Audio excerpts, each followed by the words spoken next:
Sure, why not? And we're live. Welcome back to college football.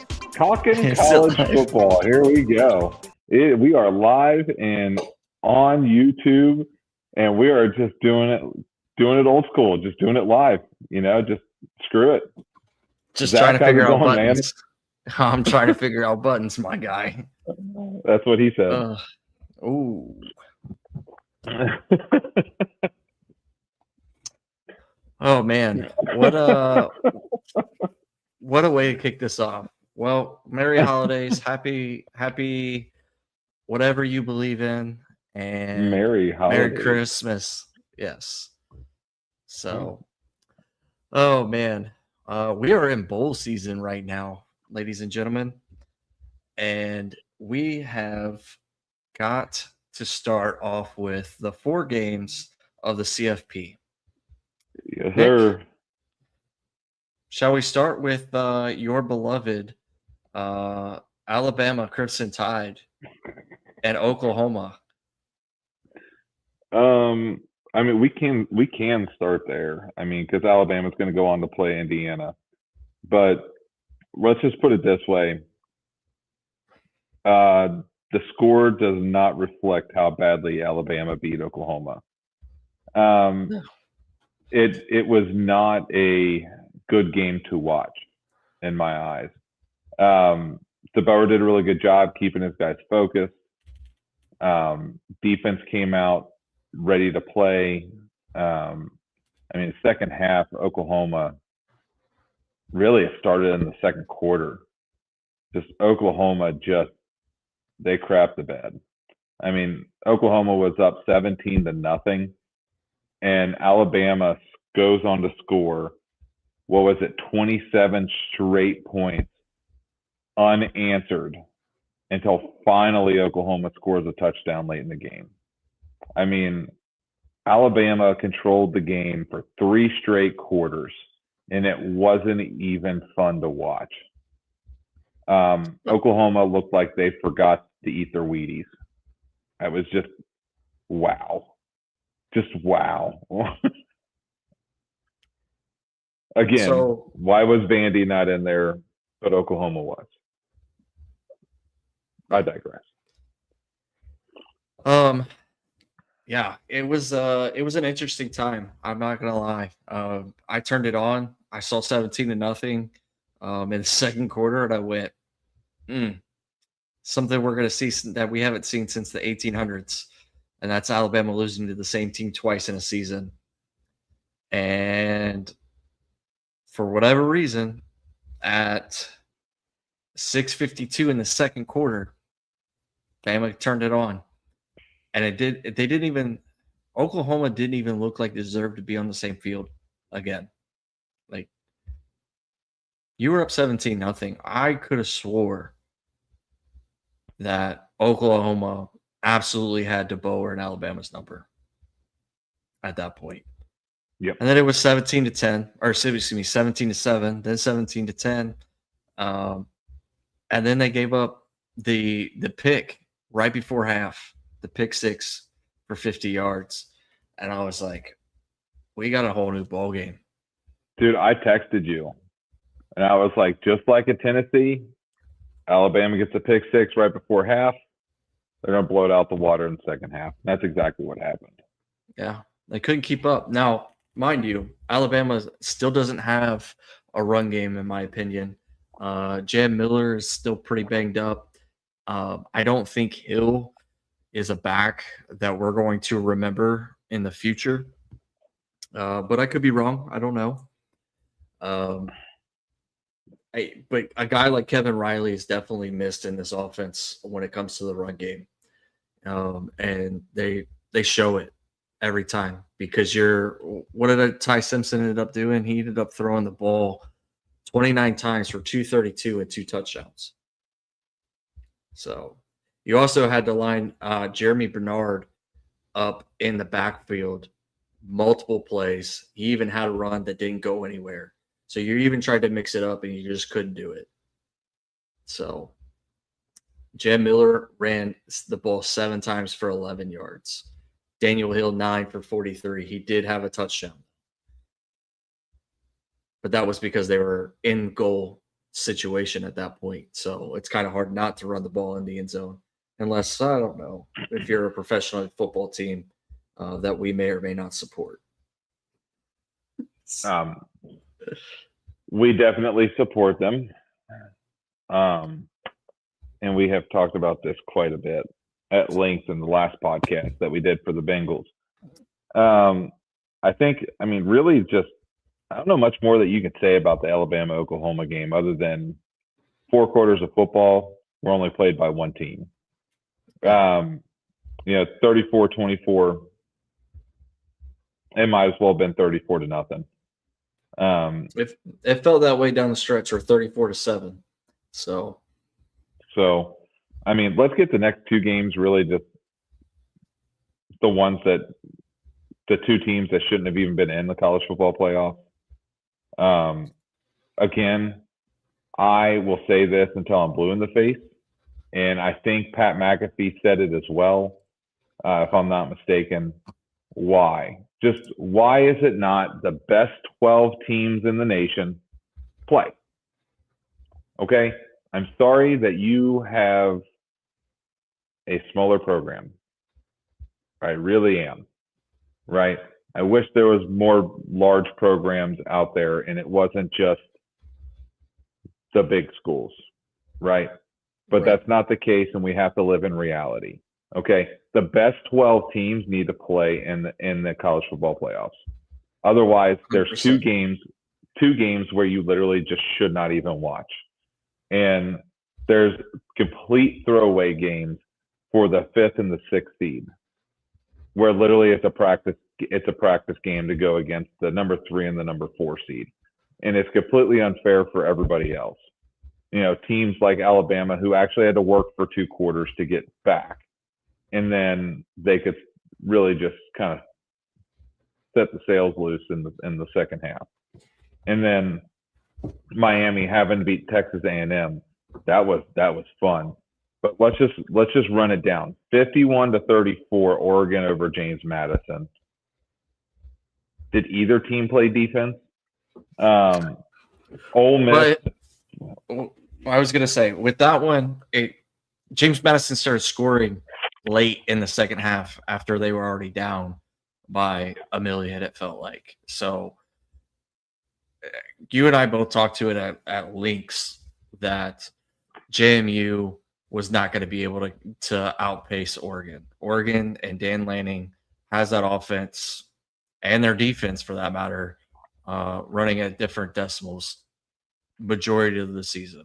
So that one is there. I think it is hysterical that Ole Miss and Tulane played twice this season, and the score was practically the exact same.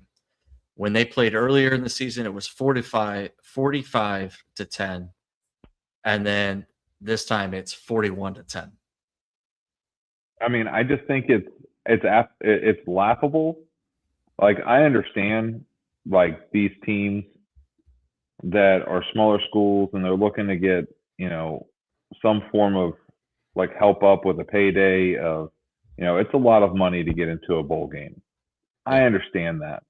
So why don't we just, was it Pat McAfee that said it? Like, if all they're looking for is the payday, just give them the freaking money for winning their conference and call it a day. Yeah. Like, congratulations, you won your conference. You're going to go play in a different bowl game, not one that matters. Okay? I'm sorry, but your strength of schedule sucks. If you want to be considered for a bowl game, how about you start playing some better teams?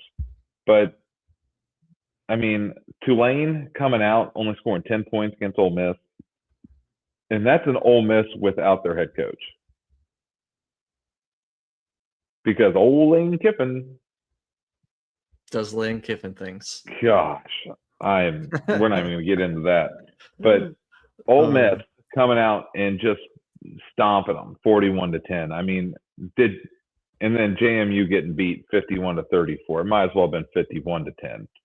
I mean, who did not see this coming? Right. I was rooting Uh, for the underdogs to come in and to play a good game, and maybe they might have squeaked one out. I mean, that would have been nothing short of an act of God, right? mhm. But I don't know. I say we move on. We talk about the Miami versus Texas A&M game, because what a defensive game that was. Yeah. Oregon was up 34-6 at half, by the way. Yeah. Miami and A&M. Now, you and I both were on record that we both thought A&M was probably one of the top two teams in the country majority of the season until the Texas game. And then when Texas happened, I was like, ooh, maybe they're not as good as we thought they were. Maybe they Hmm. were just playing the lower teams of the SEC and got lucky against Notre Dame. The fact that they didn't even score a touchdown against Miami hurts my Irish heart so bad because I don't even know how you give up 40 something points when you can't even score against Miami. Miami, don't get me wrong, Ruby Bain is going to be a phenomenal athlete in the NFL. But you can't even score once. What? Come on. I mean, credit to Miami's defense, man. The Hurricanes defense came out ready to play. They stopped them. I think the only reason why A&M even scored the field goal wasn't it a turnover? I could have been. I'm gonna be honest with you. I didn't catch where they were when they scored, but let's see. First quarter 0-0. Second quarter going into halftime 0-0. First point scored was 4 minutes and 26 seconds into the third quarter. I mean, because when I turned it on, it was 3-3, if I'm not mistaken. So you didn't even turn it on till the fourth quarter, is what you're Yeah. saying. Yeah. It was I totally 3-0. forgot they were even playing. Yeah. Well, and that's the other thing, and we can dive into that a little bit, I guess, because we were talking about it before this. Is why in the world are we playing college football playoff games last weekend? Now everybody gets a week off, and now we're going to play CFP on New Year's Day, the other four games, the quarterfinals, and then you're going to play what another 2 weeks, or you're going to start rivaling the Super Bowl. Yeah. Is that what we're about to start doing? Like, I mean, not only that, but all four games, right, are around New Year's. One of those games is New Year's Eve. Why? Just why are they not all on New Year's Day? Yeah. Right? I mean, you're putting Ohio State and or Miami either at a severe disadvantage or at a severe advantage by giving them one less day to prepare or one more day to prepare for the following game after they win. Yeah. So, I mean, at the end of the day, you need to run.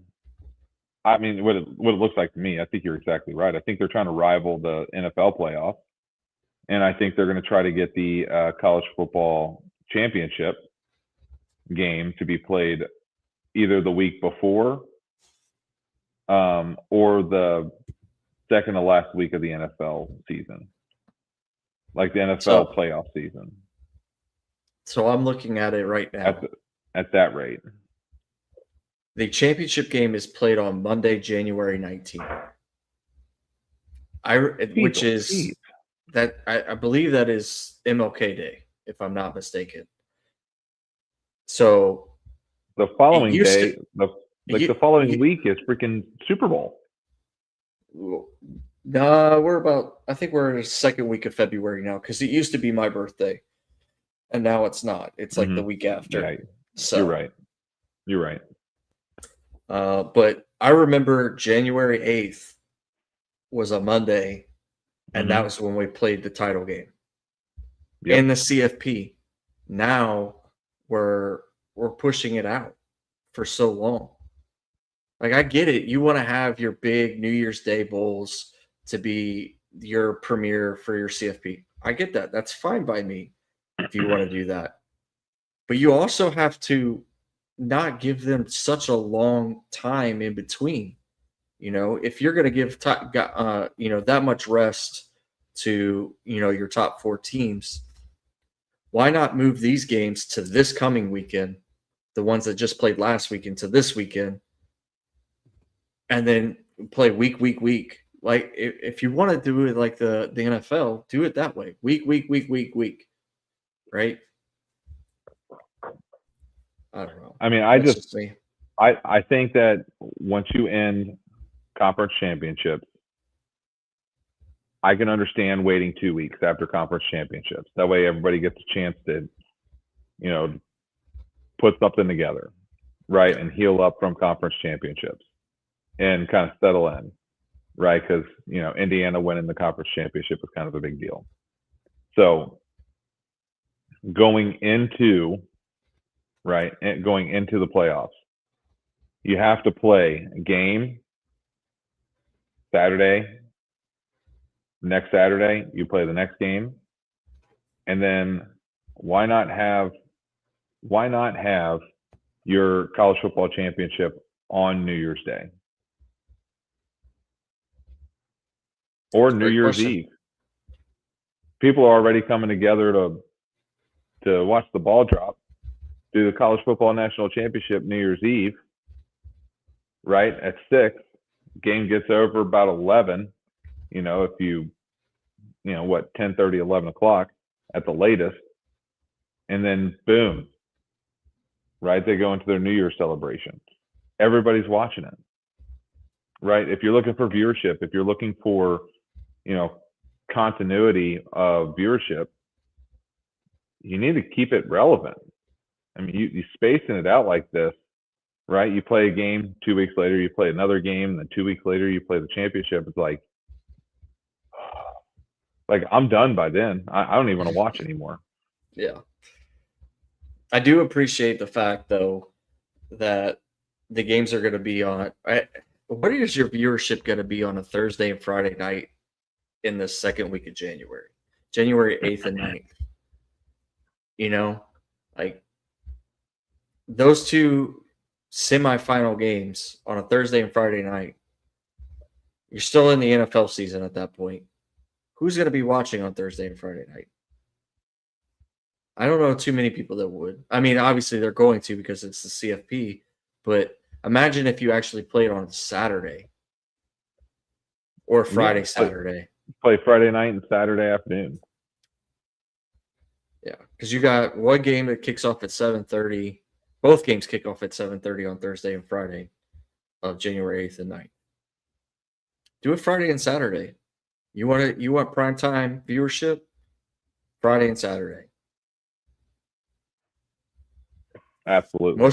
Most of your fan base is already watching on Fridays and Saturdays anyway.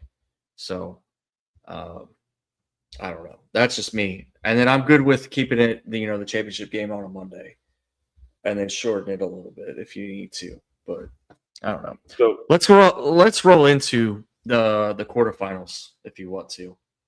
Yeah, let's start off with Oregon versus Texas Tech. Then we'll go down the bracket. So I'm on the college football playoff.com looking at that bracket. Are you at the same place? I'm not. I'm looking at the calendar actually of days of games. So so we'll go in order from when they play. So the first game that's going to be played is New Year's Eve, the Goodyear Cotton Bowl Classic at 7:30 Eastern time on ESPN. Miami versus Ohio State.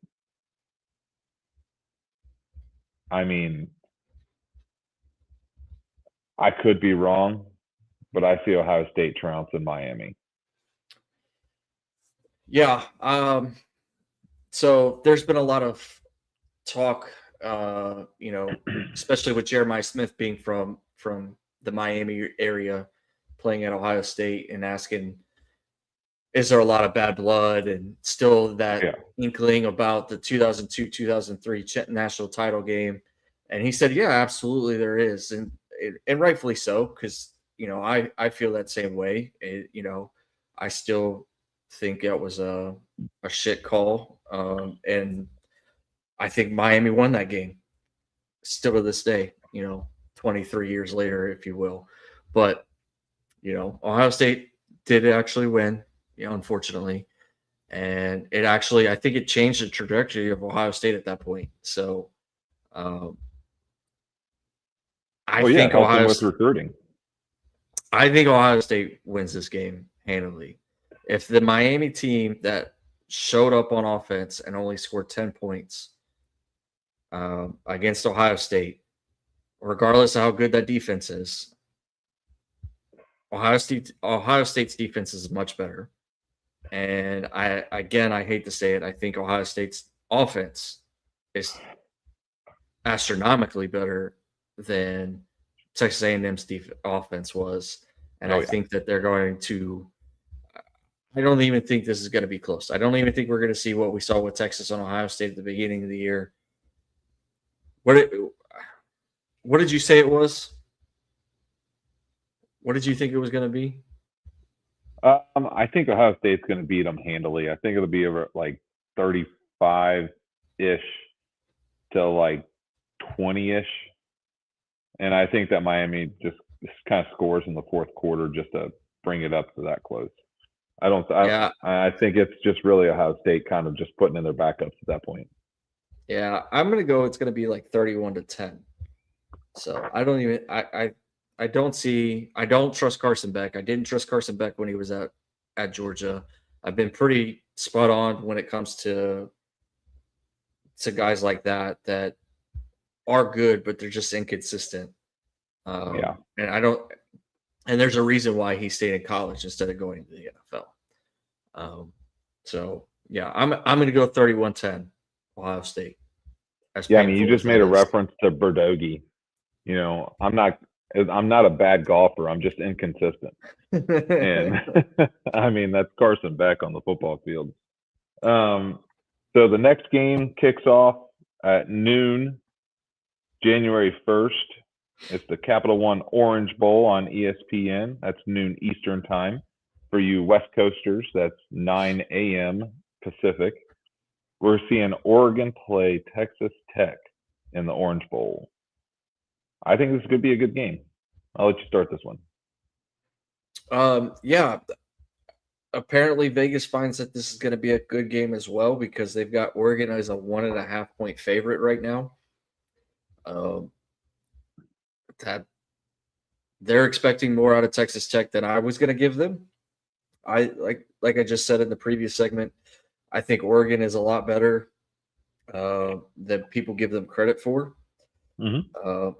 And the fact that I already got to play a playoff game this year, I think that bodes well for them. I'm going to go with Oregon. It might be closer to the spread than I expect, but I think this is probably a 7 or 8 point win for the Ducks. Yeah, and I I hate to agree with you because it just makes for boring talking, but I have to agree with you. I think Oregon has a fast paced offense. I don't think the Red Raiders are going to be able to keep it up. Um, I think that their defense is not going to be well suited to play against Oregon's offense. I do think it's going to be a higher scoring game though. So I think that their defense both has a little bit to be desired. So I think it's going to be a higher scoring game, but I do see Oregon. I think the score is probably going to be like maybe like a 34-28, 34-27, something like that. But I don't see Oregon losing this game. Now, let's say they win and they go against this next game that we're going to talk about. I don't see them getting past that round. If Oregon wins this round, I don't see them advancing essentially beyond. So this next game, Alabama versus Indiana. and I'm going to lead it off because I know you're going to want to talk a little bit. So I'll probably go get some popcorn so I can sit here and relax. But so let's put it this way. Okay. Indiana showed that they are them, Mm-hmm. right? They are that team against Ohio State, right? Their quarterback and their offense is them. Their defense, I mean, they're exactly what we were hoping for with the Bengals, just in college football. And let's just put it this way, all right? The coach in Indiana, I'm blanking on names, but the coach in Indiana and the quarterback and the entire football team have a culture that you cannot duplicate that without the coach, without the quarterback to go along with it, and everybody else. I mean, they are one team playing as a family. And when you have that as a football team, it's really hard to beat. And especially when they're playing in stride going into the postseason. Indiana's going to be the team to beat this year. And I never thought in a million years I'd ever say that. Indiana is the team to beat. I say Indiana takes this one.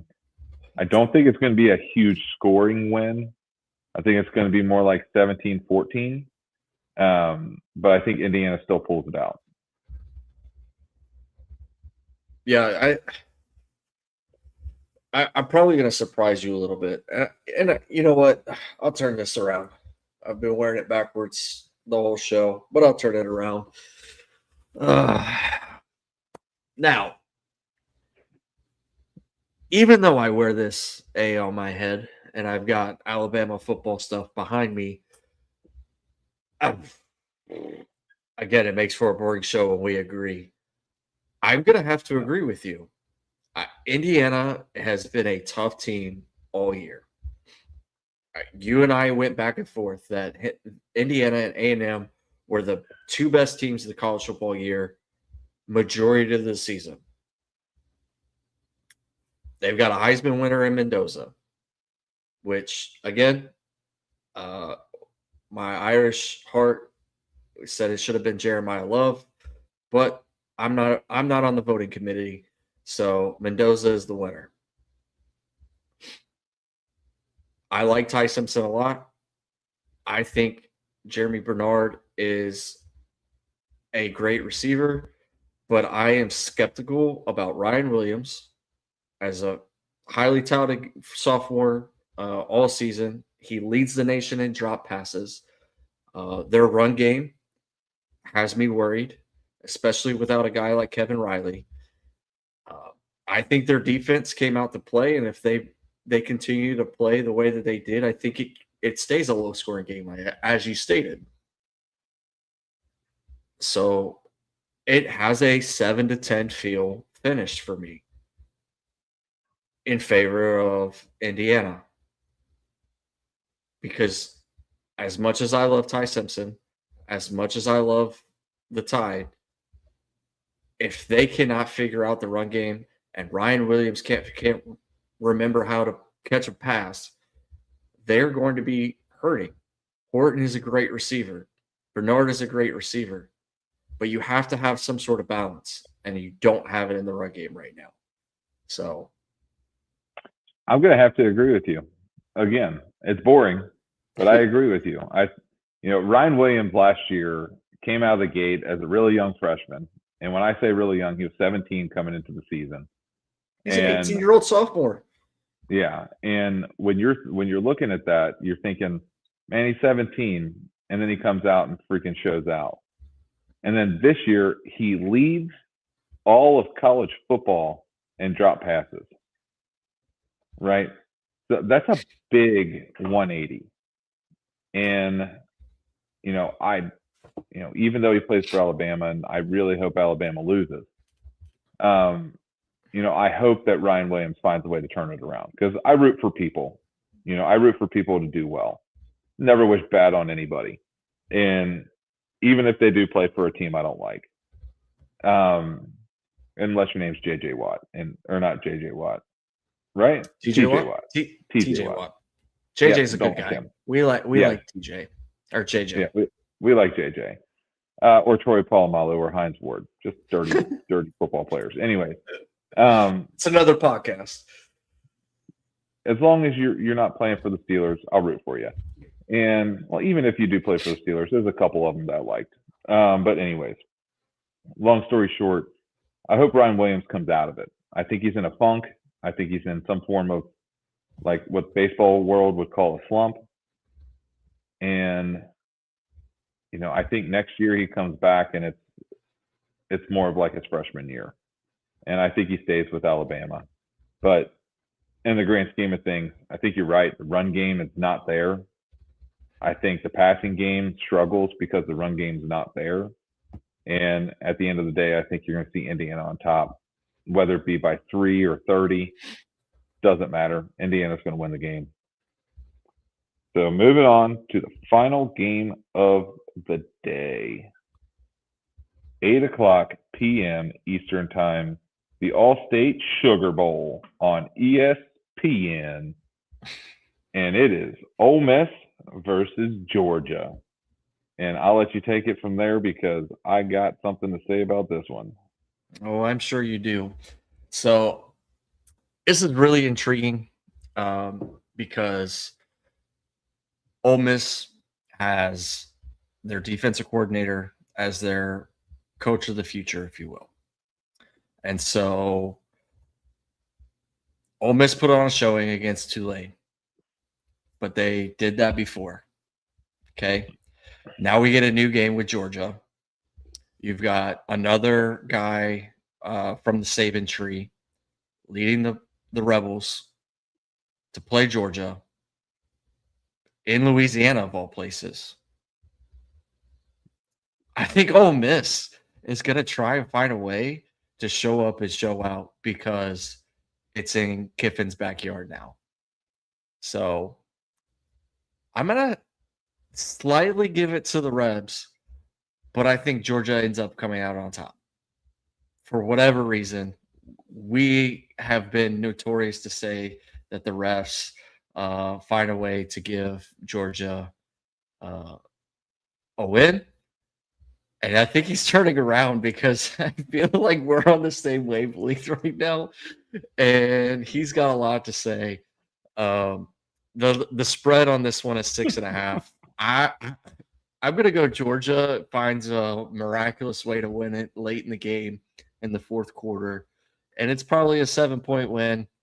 I'm probably going to go 28-21 on something silly, and the refs are involved somehow. You took the darn words out of my mouth. All right, so the Georgia Chiefs are the sweethearts of college football right now for some reason. And here's how I see this game going. I see it being a great game all the way down to the wire. 2 minutes left to go in the game. I see it tied 17-17. Ole Miss has the ball going down to score. They're in the red zone. Fumble. Okay? Minute and a half left. You're saying the Auburn game again? Ole Miss fumbles in the red zone. Georgia picks up the ball.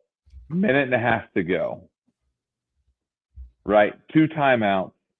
They're playing the clock game, and they're just driving it down the field. Score the game-winning touchdown with 2 seconds left to go on the clock. And the fumble is a controversial fumble in the red zone that Ole Miss has. Okay? Like, it should not be a fumble. Like, his knee's obviously down, but they rule it a fumble and then review it and say he fumbled it. And then at some point, Kirby Smart will be running down the sideline, celebrating, calling timeout, but not really. And he'll get a free timeout, which allows them to stop the clock which allows them to stop the clock and then score the final touchdown with like 2 seconds left. Like, this is, if Georgia does not win this game, by some form of other than just Ole Miss coming out and showing out, right? If Georgia just shows up and just trounces Ole Miss and the refs are not a part of it, fine, right? Or if they just have a hard fought game and the refs are just calling penalties when they have to, right? Mm-hmm. I'm cool with that. I don't see that happen. I think the refs are getting involved. I think that the college football committee, the playoff committee is getting involved.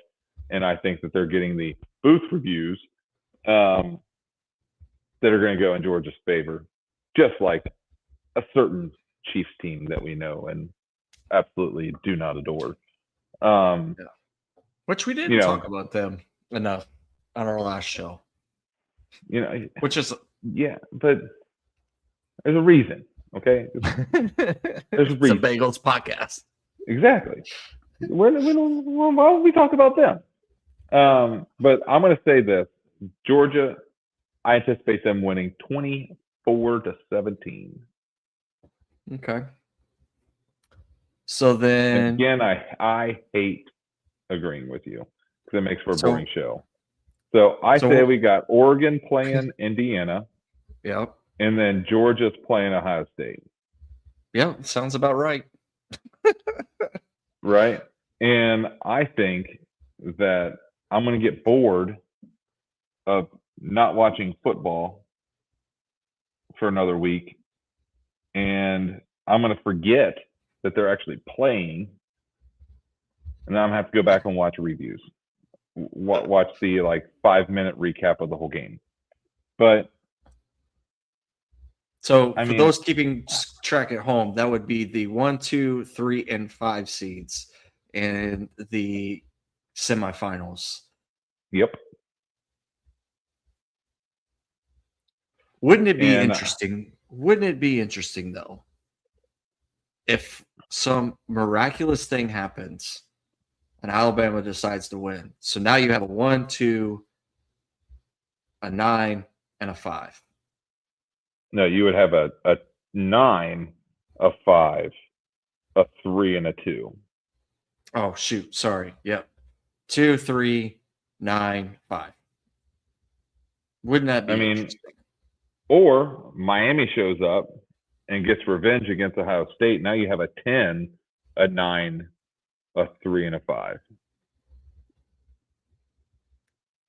Or wait, we'll throw even more chaos into this. How about Ole Miss comes in and just trounces Georgia, and we get to laugh all next episode? All right. So that would be kind of chaos on the chaos report. However, if Miami wins against Ohio State, Indiana doesn't lose. I'm calling it now. If Miami wins, Indiana will not lose because the committee will not want it. I'm calling conspiracy theories left and right. Give me my tin hat.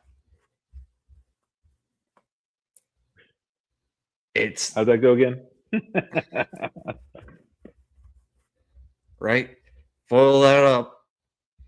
If Miami happens to find a way to win on New Year's Eve, Alabama will not beat Indiana. Now, I've already picked Indiana to beat Alabama as it is. But I don't see a way the committee will allow their 1 seed to go down if their 2 loses on New Year's Eve. If it's completely unbiased. If there is no gerrymandering. If there is no outside influence outside of the players just playing the game. Mm-hmm. I still don't care. I still want Indiana to win. If we don't have any gerrymandering going on, I really do believe that it'll be Oregon, Indiana, Ole Miss, and Ohio State. Yep. I think the only game that we're watching right now, just to see who wins, is the Georgia Ole Miss game to see if there's any form of outside influence. Craziness. Yeah, absolutely. And you know what? With the Kiffin chaos, it wouldn't be surprising if there's gerrymandering going on in favor of Ole Miss at the helm of Georgia.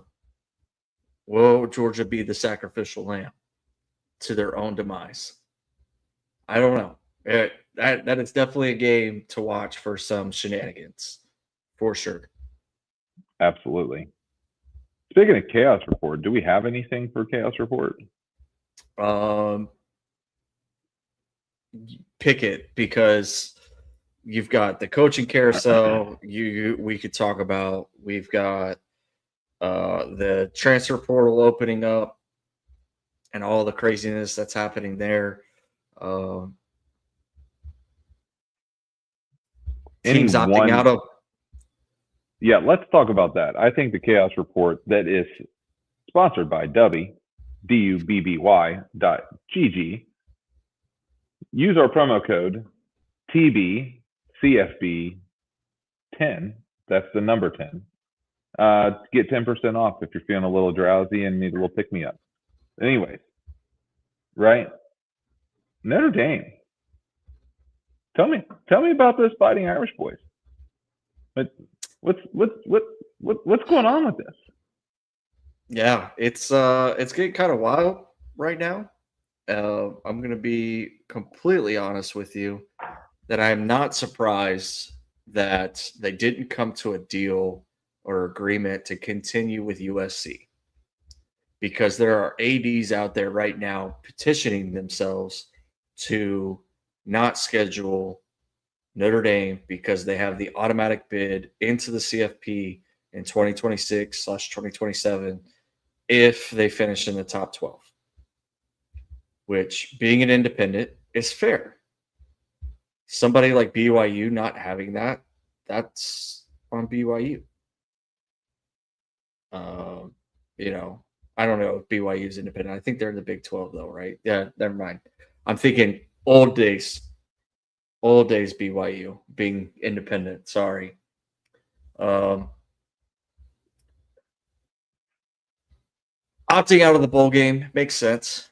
I probably would have did the same thing, especially when you tout Notre Dame being in the top 12 week in and week out for 11 straight weeks, even with the 2 losses to A&M and Miami, because rightfully so, both of those teams deserve to be in the playoff. We can talk about it time and time again. Notre Dame should have been in over Alabama, as I wear my Alabama hat.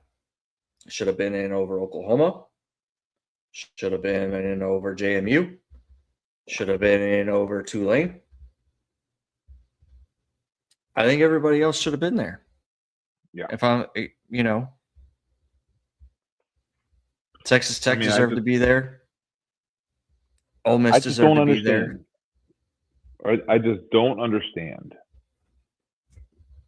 Right? I think the full chaos of all of this just boils down to just have the best 12 teams in college football play in the college football playoffs. You know who should be at the helm of this? Of the committee? Nick Saban. He has been advocating for the right way to do about the college football playoff, and he got a lot of crap while he was at Alabama. You're only saying this because it benefits Alabama. You're only saying this because it benefits Alabama. And maybe at the time that's true. But now that he's not at Alabama, he is saying the exact same thing you're saying. 12 best teams. Don't worry about the best conferences. If they're the conference champion is one of the top 12 teams, put them in. If they're not, they're not. It is what it is. They can go play a bowl game somewhere else. And I think that's the right thing to do. Now, do I think, like I said, Oklahoma, Alabama, JMU, Tulane are 4 of the 12 that should have not been in there. That's a third of your bracket. And all of them lost handily. Mm-hmm. Well, except for Alabama. Well, and that's because they're playing another team who shouldn't have been in there. Correct. I mean, that's a whole game of two teams that should not have been there. Right. And we talked about it before. You penalized BYU for losing their conference title game to Texas Tech after they lost to Texas Tech early in the year. Okay. But you didn't punish Alabama for losing their conference game. Mm-hmm. That didn't make sense to me. Or you could have done a Vandy Notre Dame freaking 8-9 game. Hell, you could even made them 12. Yeah, 10, 11, and 12 games. Right? The 11th and 12th seed have to play each other to see who goes to play the number 1 seed. I mean, like, I would have been fine with that. Like, it just doesn't make sense. To me, it doesn't make sense why you force a JMU and a Tulane into a 12 team college football playoff bracket where they're just going to get destroyed. And it's not fun to watch. Like, I don't even want to look at the viewership ratings because I'll be honest with you, I don't even think that, like, look at the game between Alabama and Oklahoma. Just that, right? Or look at the Miami versus A&M game. Or look at, the ratings for the Bama versus Indiana, Ole Miss versus Georgia, Miami versus Ohio State. Look at those games compared to the JMU Oregon game or the Tulane Ole Miss game. Look at the ratings difference. You're losing fans. You're losing fans that would have otherwise watched the game because it was going to be a better game. 100%. Men like to watch competition. When they don't feel like there's going to be a competition, they don't want to watch. Right? Women who are watching college football, they're doing it because they want to watch good teams play each other. Right? It's the same thing. You want to watch good teams play each other at the end of the day.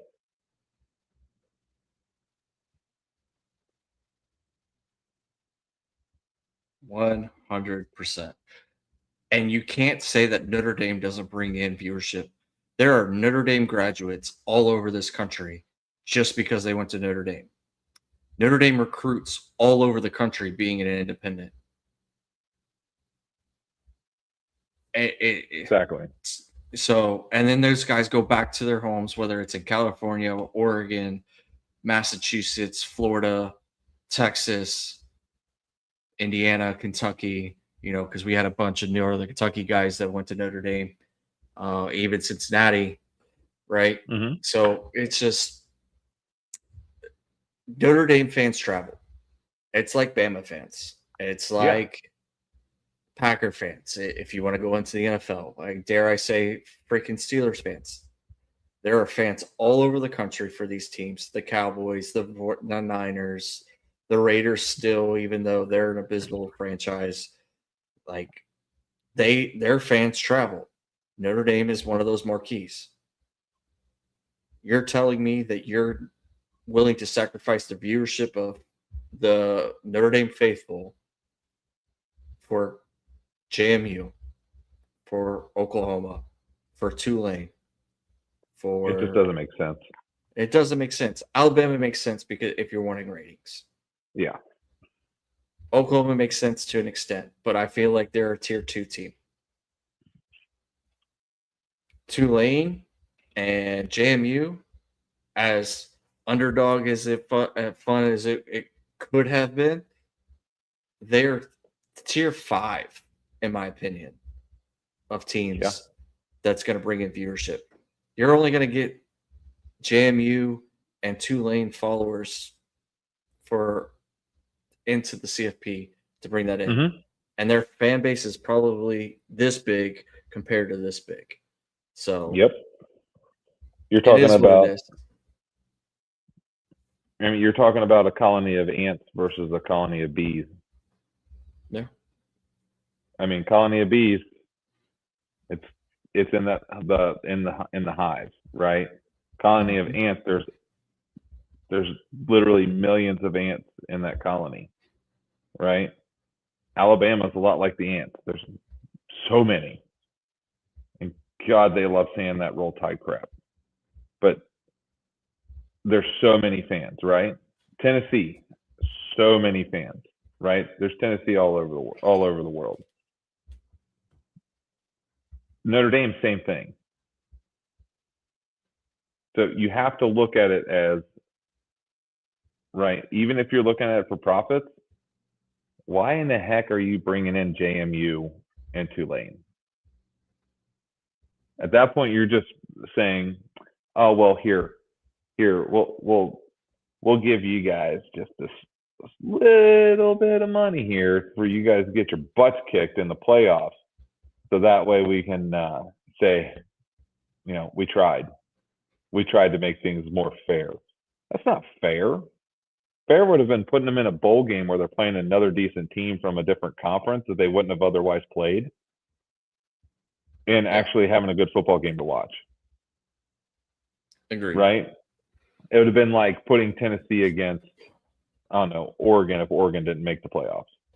That'd have been a fun game to watch. Right? I mean, Tennessee didn't play their best this year, but still would have been a good game to watch. Right? But I digress. What else is there, Zach? I just saw a thing on X because I was sharing our show to X that Rivals.com, which covers high school signings going to college. Mm-hmm. If you're watching a college football show, you should know that. So, but if you didn't, now you knew. 5-star signees per conference. The SEC as a conference has 13 so far. The Big 10, 11. The Big 12, 3. The ACC, 1. Notre Dame, 4. And that's exactly what I'm saying. We're on the same page. Tonight is a boring show because we agreed so darn much for the last 50 minutes. Yes. I mean, other than you not realizing we started the show and then me having to do the introductions, we've been on the same page all night. And 100%. At the end of the day, it's college football. We get to watch these kids go out there, do their best, trying to earn a spot either on a team for next year, or maybe they get drafted and go to the NFL.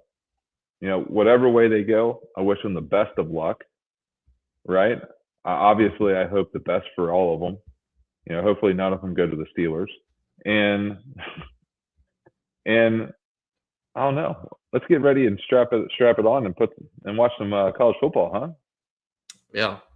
Now I am looking at Notre Dame's schedule for next year, and it's going to be very hard, in my opinion, that they actually break the top 12,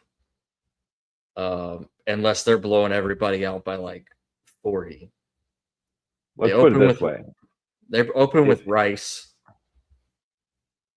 They're going to be if they're going to be in the top 12, they're going to be like 1 or 2. Again, they need to be blowing these guys out by 40. They're playing Rice, Michigan State, Purdue, North Carolina, Navy, Miami, Boston College, SMU, Syracuse, Stanford, and then close the year out with BYU. Yeah, they don't play any like real power conference teams. They're not playing anybody of real strength other than maybe BYU, and depending on what team comes back next year for Miami. And maybe Syracuse. Maybe the Orangemen come out and play good. I don't know. I don't know. I'm feeling like we're going down that same rabbit hole with Syracuse that we're used to. I don't see Purdue. Shout out to Anthony Kramer up there as the PMS at Purdue. I hope you put your Irish gear back on for that game.